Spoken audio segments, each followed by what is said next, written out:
Hello everyone, welcome back to my channel. आज के इस वीडियो में हम क्लास 12 का fundamentals of human geography book का चैप्टर नंबर 2 करने वाले हैं, the world population distribution density and growth. And अगर आपको चैप्टर फर्स्ट पढ़ना हो तो मैंने पढ़ा रखा है, लिंक नीचे डिस्क्रिप्शन बॉक्स में दिया हुआ है, आप वहाँ से चैप्टर फर्स्ट पढ़ सकते हो।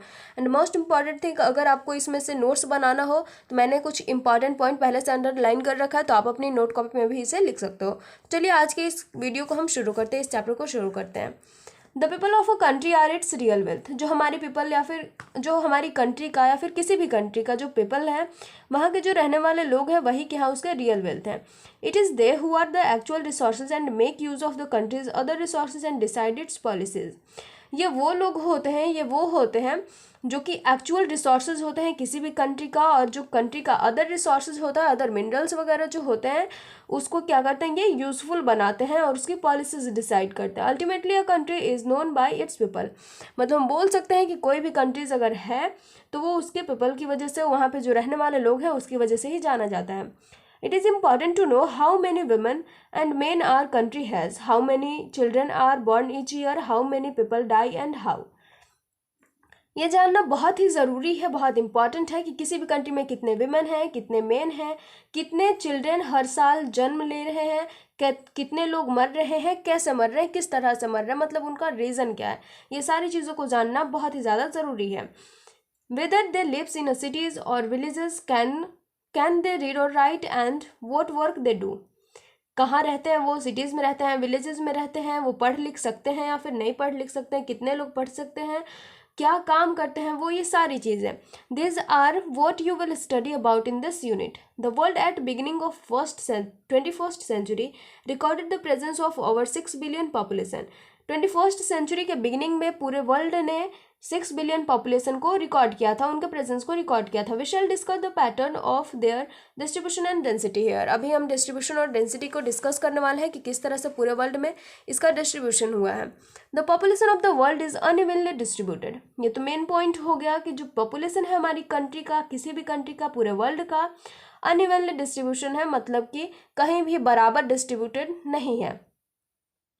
The remark of George B. Cressy about the population of Asia, that Asia has many places where people are few and few places where people are very many, is true about the pattern of population distribution of the world. George B Cressey ने ये remark किया था कि Asia में बहुत सारे ऐसे जगह है जहाँ पे बहुत कम लोग रहते हैं, और बहुत कम प्लेस ऐसा भी है जहाँ पे बहुत ही ज़्यादा लोग रहते हैं। तो ये एक रिमार्क है जो कि सही भी है एज ए पॉपुलेशन डिस्ट्रीब्यूशन।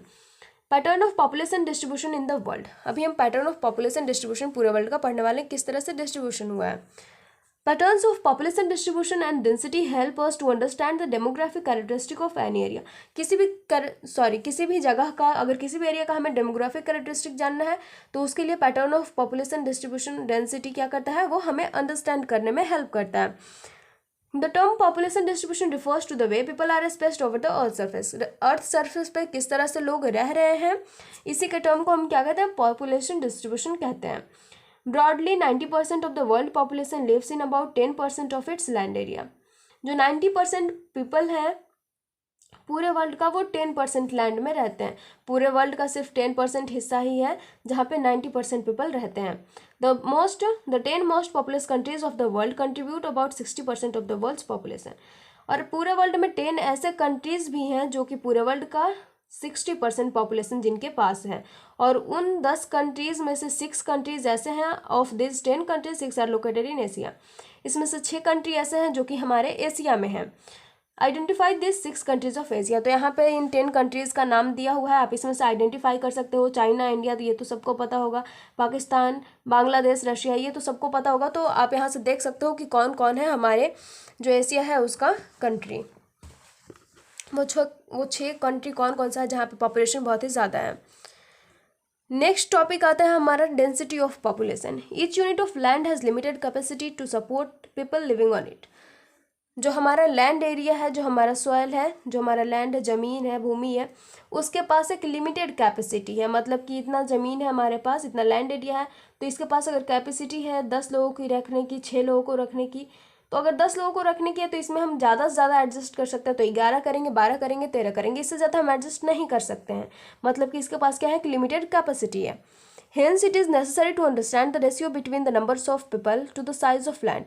तो हमें ये अंडरस्टैंड करना ज़रूरी है, समझना ज़रूरी है पीपल्स ऑफ जो पॉपुलेशन रह रहा है किसी भी एरिया पर कितना रह रहा है, ये जानना बहुत ज़रूरी है। This ratio is density of population.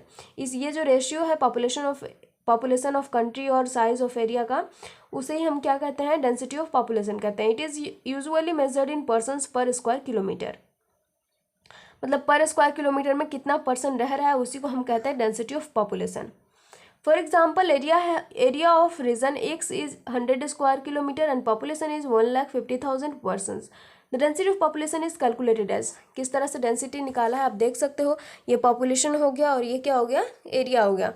तो आंसर इसका आ गया 1,500 पर्सन्स पर स्क्वायर किलोमीटर में रह रहे हैं। ये हो गया इसका डेंसिटी इस क्वेश्चन का।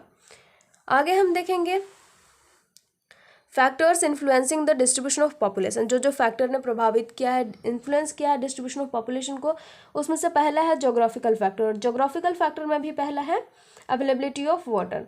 तो सबको पता है कि फ्रेश वाटर जहाँ पे होता है वहाँ पे लोग रहना पसंद करते हैं, जहाँ पे पानी नहीं मिलता है, पानी की कमी होती है, वहाँ पे कोई भी इंसान रहना पसंद नहीं करेगा।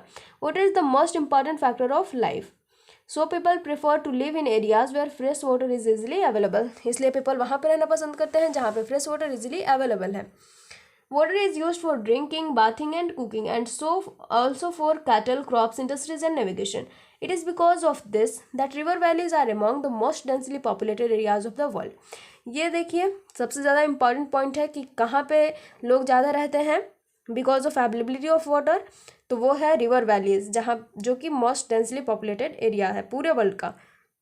अगला है हमारा लैंडफॉर्म्स। ये दूसरा जोग्राफिकल फैक्टर है। People prefer living on flat plain and gentle slopes. People कहाँ पे रहना पसंद करते हैं, लोग वहाँ पे रहना पसंद करते हैं जहाँ पे जो एरिया है वो प्लेन है, जेंटल स्लोप से। This is because such areas are favourable for the production of crops and to build roads and industries. Because क्यों यहाँ पे रहना पसंद करते हैं, क्योंकि इजली यहाँ पे क्रॉप्स उगा सकते हैं, रोड बना सकते हैं, इंडस्ट्रीज लगा सकते हैं। ये सारी चीज़ें यहाँ पे डेवलपमेंट काफ़ी अच्छे से हो सकती है। The mountainous and hill areas hinder the development of transport network and hence initially do not favour agriculture and industrial development. जो माउंटेनस एरियाज होते हैं, हिली एरियाज होते हैं, वो रुकावट डालते हैं डेवलपमेंट में, चाहे वो ट्रांसपोर्ट नेटवर्क का डेवलपमेंट हो, एग्रीकल्चरल हो, इंडस्ट्रियल हो, किसी चीज़ का डेवलपमेंट हो, कि कोई भी चीज़ लगाना हो यहाँ पे, तो क्या होता है, ये रुकावट पैदा करती है mountainous areas, hilly areas. So these areas tend to be less populated. The Ganga plains are among the most densely populated areas of the world, while the mountains zones in Himalayas are scarcely populated. तो पूरे world में जो Ganga plane है वो क्या है, densely populated areas है, और जो हिमालयाज रीजन है, माउंटेन जोन्स इन हिमालयाज रीजन, वो क्या है, स्कार्सली पॉपुलेटेड है, वहाँ पे कम पॉपुलेशन है। अगला फैक्टर है हमारा जोग्राफिकल फैक्टर का climate. An extreme climate such as very hot or cold desert are uncomfortable for human habitation. जो हॉट डेजर्ट या फिर कोल्ड डेजर्ट होते हैं, कोल्ड एरियाज होते हैं, वहाँ पे लोगों के लिए रहना बहुत मुश्किल होता है। Areas with a comfortable climate where there is not much seasonal variation attract more people. जहाँ पे सीजनल वेरिएशन बहुत कम होता है और जो कंफर्टेबल क्लाइमेट जो है वो कंफर्टेबल होता है, लोग वहाँ पे रहना पसंद करते हैं, वो अट्रैक्ट करता है लोगों को। Areas with very heavy rainfall और extreme and harsh climate have low population. जहाँ पे हैवी रेनफॉल होता है या फिर बहुत ही ज़्यादा कम हो जाता है, हार्श क्लाइमेट होता है, वहाँ पे भी लोग रहना पसंद नहीं करते, वो अट्रैक्ट बिल्कुल भी नहीं करता है लोगों को। Mediterranean regions were inhabited from early periods in history due to their pleasant climate. Mediterranean region जो है वहाँ पे प्लीजेंट क्लाइमेट होता है, इसलिए ये लोगों को काफ़ी ज़्यादा अट्रैक्ट करता है। अब हम आगे देखेंगे तो जो अगला रीज़न है, हमारा अगला फैक्टर है जोग्राफिकल फैक्टर का, वो है soil. Fertile soils are important for agricultural and allied activities. Therefore, areas which have fertile loamy soils have more people living on them, as these can support intensive agricultural. Can you name some areas in India which are thinly populated due to poor soils? तो soils बहुत ही ज़्यादा अहम भूमिका निभाता है, because fertile soils जहाँ पे होते हैं वहाँ पे एग्रीकल्चर अच्छे से हो सकता है, अच्छे से होता है, क्रॉप्स अच्छे से उगाए जाते हैं, इसलिए लोग वहाँ पे रहना पसंद करते हैं। और यहाँ पे एक क्वेश्चन है कि क्या आप बता सकते हो कि जहाँ पे पुअर सोइल्स है, जहाँ पे लेस पॉपुलेटेड है हमारी कंट्री में, ऐसा कोई एरिया, आप क्या नाम बता सकते हो उसका? इसका आंसर आप बताइएगा कमेंट बॉक्स में। एंड अगला है हमारा जो फैक्टर है पॉपुलेशन डिस्ट्रीब्यूशन का, वो क्या है, इकोनॉमिक फैक्टर। तो इसका आता है पहला मिनरल। इकोनॉमिक फैक्टर में पहला जो आता है फैक्टर वो क्या है, minerals. Areas with mineral deposits attract industries. जहाँ पे मिनरल डिपॉजिट्स होता है वो लोगों को काफ़ी अट्रैक्ट करता है। Mining and industrial activities generate employment. Because वहाँ पे माइनिंग होता है, इंडस्ट्रियल एक्टिविटीज़ होता है, तो वो क्या करता है, एम्प्लॉयमेंट देता है, लोगों को जॉब देता है। So skilled and semi skilled workers move to this areas and make them densely populated. यहाँ पे स्किल्ड लेबर जाते हैं, सेमी स्किल्ड वर्कर्स जाते हैं और इसको क्या करते हैं, डेंसली पॉपुलेटेड बना देते हैं। और ये एक हमारा एग्जाम्पल दिया हुआ है काटांगा जाम्बिया कॉपर बेल्ट, जो कि अफ्रीका में है। इसका क्या है, गुड एग्जाम्पल है। ये जो काटांगा जाम्बिया कॉपर बेल्ट है वो क्या है, डेंसली पॉपुलेटेड है, जो कि अफ्रीका में है।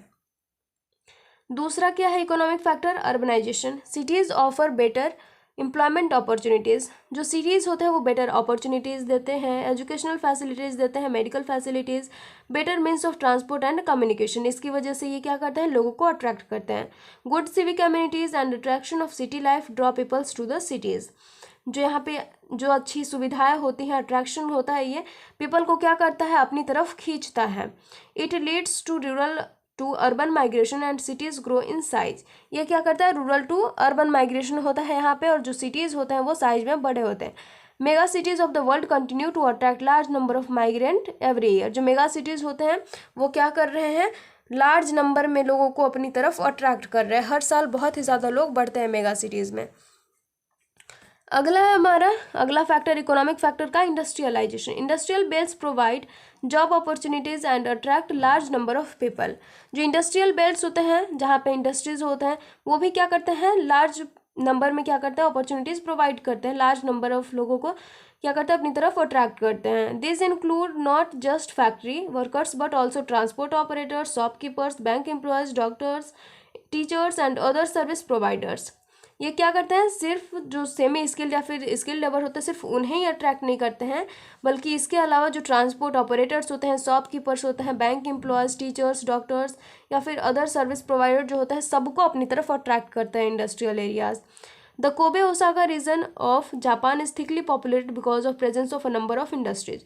जो कोबे ओसाका रीजन है वो क्या है, जापान का बहुत ही ज़्यादा थिकली पॉपुलेटेड है बिकॉज ऑफ इंडस्ट्रीज। बहुत सारी इंडस्ट्रीज यहाँ पे लगे हुए हैं, इसकी वजह से। अगला जो फैक्टर आता है जो पॉपुलेशन ऑफ डिस्ट्रीब्यूशन को वो करता है, क्या है, social and cultural factor influence करता है ये। Some places attract more people because they have religious और कल्चरल सिग्निफिकेंस। जो रिलीजियस धार्मिक चीज़ों से जुड़ा हुआ जो रीज़न होता है वो भी लोगों को अट्रैक्ट करता है। जैसे हम वाराणसी का ही एग्जांपल ले ले तो यहाँ पे बहुत ज़्यादा मतलब पॉपुलेशन रहता है बिकॉज ऑफ ये क्या है कि रिलीजन से रिलेटेड है, रिलीजियस प्लेस है, ये धार्मिक स्थल है। In the same way, people tend to move away from the places where there is social and political unrest. और बिल्कुल वैसे ही जो प्लेसेस होते हैं जहाँ पे पॉलिटिकल अनरेस्ट होता है, जहाँ पे बार बार सरकार बनती हो गिरती हो, लोग वहाँ पर रहना पसंद नहीं करते हैं, वहाँ से भाग जाना पसंद करते हैं, दूसरी जगह जाना। Many a times government offer incentive to people to live in sparsely populated areas or move away from overcrowded places. Can you think of example from your region, जहाँ पे ओवर क्राउडेड प्लेसेस जो होते हैं लोग वहाँ पे भी रहना पसंद नहीं करते हैं। पॉपुलेशन ग्रोथ, पॉपुलेशन ग्रोथ अब पढ़ेंगे हम। The population growth of population change refers to change in number of inhabitants of a territory during a specific period of time. Specific period of time के बीच में जब पॉपुलेशन में changes होता है उसे ही हम कहते हैं पॉपुलेशन ग्रोथ। जैसे 2001 से लेकर के 2010 2011 तक के बीच में कितना चेंजेज हुआ पॉपुलेशन के बीच में, उसी को हम क्या कहते हैं, पॉपुलेशन बढ़ा कि घटा, उसे हम कहते हैं population growth. This change may be positive as well as negative. ये बढ़ भी सकता है घट भी सकता है, मतलब पॉजिटिव भी हो सकता है नेगेटिव भी हो सकता है। It can be expressed either in terms of absolute numbers और इन टर्म्स ऑफ परसेंटेज। ये परसेंटेज में भी हम बोल सकते हैं, इसे बता सकते हैं, एक्सप्रेस कर सकते हैं, या फिर नंबर में भी कर सकते हैं। Population change in an area is an important indicator of economic development, social upliftment and historical and cultural background of the region. Population change अगर हो रहा है किसी एरिया में तो इससे हमें पता चलता है इसका इकोनॉमिक डेवलपमेंट कितना हो रहा है, सोशल अपलिफ्टमेंट के बारे में, हिस्ट्रिकल एंड कल्चरल बैकग्राउंड के बारे में, इस रीजन के बारे में पता चलता है हमें। अगला है some basic concept of population geography. इस डब्बे को भी अभी हम पढ़ेंगे। तो ग्रोथ ऑफ पॉपुलेशन हमने पहले ही पढ़ लिया कि change of population in particular area between 2 points of time is known as growth of population. ये बहुत ही अच्छा मतलब इसका जो डिफाइन किया गया है, आप इसको अगर एग्जाम में आए तो लिख सकते हो, काफ़ी अच्छा मार्क्स मिल सकता है आपको। अगला है growth rate of population. This is expressed in this change of population expressed in percentage. तो वही पॉपुलेशन ऑफ ग्रोथ को हमने बताया था कि परसेंटेज में भी डिनोट कर सकते हैं, तो उसे कहते हैं ग्रोथ रेट ऑफ पॉपुलेशन। अगला है natural growth of population. This is population increase by difference between birth and death in a particular between 2 points of time. इसे कहते हैं natural growth, birth minus death. Next है positive growth of population. This happens when birth rate is more, जहाँ पे क्या होगा, birth rate more होगा then the death rate, death rate कम होगा या फिर डेथ रेट से ज़्यादा क्या होगा, बर्थ रेट होगा 2 पॉइंट्स ऑफ टाइम के बीच में, उसे कहते हैं हम positive growth of population. Negative growth of population, if the population decreases between 2 points of time, अगर 2 पॉइंट्स ऑफ टाइम के बीच में पॉपुलेशन अगर डिक्रीज करेगा तो उसे हम कहते हैं निगेटिव ग्रोथ ऑफ पॉपुलेशन। और अगला टॉपिक आता है हमारा कॉम्पोनेंट्स ऑफ पॉपुलेशन चेंज। हम पढ़ेंगे अभी कॉम्पोनेंट्स ऑफ पॉपुलेशन चेंज।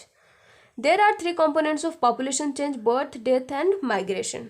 आप इसे नोट कर सकते हो अपनी नोट कॉपी में कि जो 3 कॉम्पोनेंट होता है पॉपुलेशन चेंज का वो होता है फर्स्ट बर्थ, दूसरा डेथ एंड तीसरा migration. The crude birth rate CBR is expressed as number of lives in a number of births live in a year per 1000 of population. It is calculated as, crude birth rate कैसे calculate किया जाता है, तो ये हो गया birth, live birth हो गया कितने लोग जन्म ले रहे हैं, और ये क्या है टोटल पॉपुलेशन है मिड ईयर का इंटू 1000। इससे हम निकाल सकते हैं crude birth rate. Here CBR crude birth rate, BI live birth during the year, P से होता है mid year population of the area. ऐसे हम निकालते हैं crude birth rate. Death rate plays an active role in population change. Population change में death का भी इंपॉर्टेंट रोल होता है। Population growth occurs not only by increasing birth rate but also due to decreasing death rate. Crude death rate CDR is an simple method of measuring mortality of any area। ये क्या एक simple method है किसी भी area का mortality major करने के लिए। CDR is expressed in terms of number of death in a particular year per 1000 of the population in particular reason. तो CDR कैसे कैलकुलेट किया जाता है, यहाँ पे हम डायरेक्टली फॉर्मूला देख लेंगे। CDR इज इक्वल टू, ये हो गया डेथ रेट पर ईयर का, और ये क्या हो गया मीड ईयर पॉपुलेशन इंटू 1000। यहाँ पे बिल्कुल वैसे ही है, CDR मतलब क्रूड डेथ रेट, ये नंबर ऑफ डेथ, और ये क्या हो गया estimated mid year population.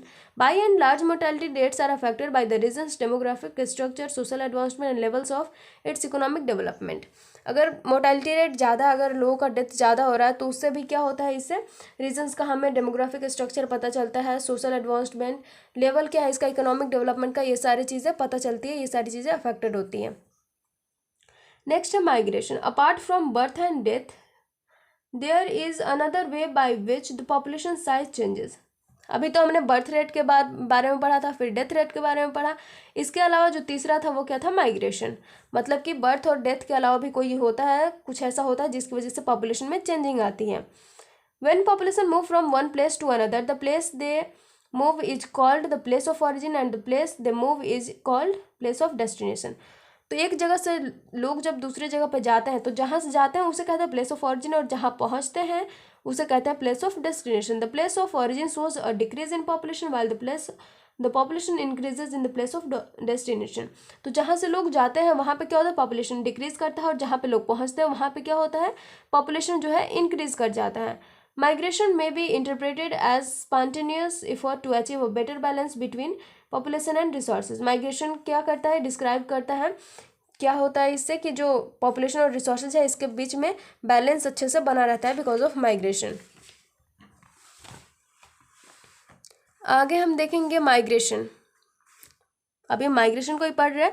Migration में भी परमानेंट, टेम्पररी एंड सीजनल। ये परमानेंट भी हो सकता है, टेम्पररी भी हो सकता है और सीजनल भी हो सकता है। मतलब कि परमानेंट कोई अगर रांची से दिल्ली चला गया तो वहाँ पे परमानेंट अगर शिफ्ट हो गया हमेशा के लिए तो हो गया परमानेंट, वो वापस कभी नहीं आएगा।